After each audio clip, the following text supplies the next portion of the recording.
D'accord. Une question de Philippe, est-ce que vous recrutez des personnes handicapées? Et si oui, tous les handicaps sont-ils concernés?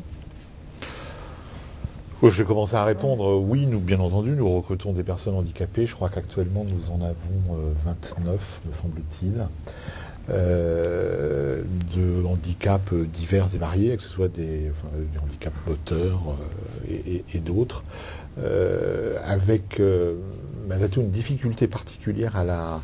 Pas particulière à la MACSF, pas particulière à la MACSF, pardon, mais particulière à la défense.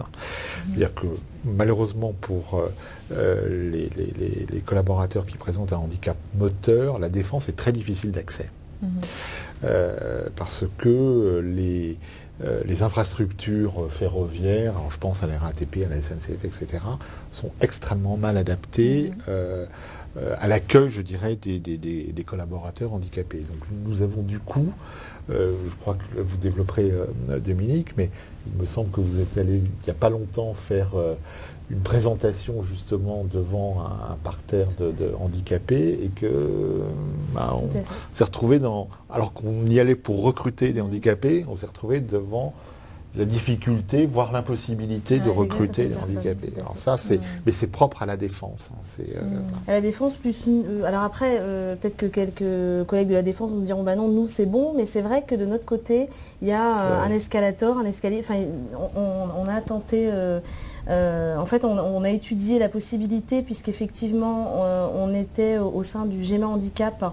On avait une action qui consistait à accompagner des personnes handicapées qui se reconvertissent dans l'assurance.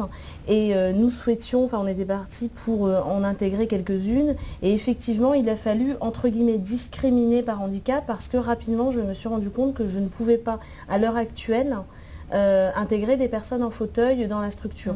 Donc, sachant qu'il y a quelques freins, mais maintenant on les connaît, sûr, donc on est en train de travailler. Et qui sont malheureusement indépendants de notre volonté. Voilà. Donc moi je confirme que donc les candidats qui ont un handicap sont les bienvenus. Voilà, y a pas et à tout type de poste ou Moi je n'ai pas de... À tout type de... Après ça dépend des compétences des collaborateurs, des gens. Je veux dire, à partir du moment où les compétences sont là, moi mon critère...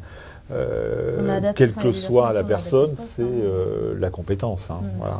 Homme ou fille, voilà, peu importe, du moment que la personne est compétente.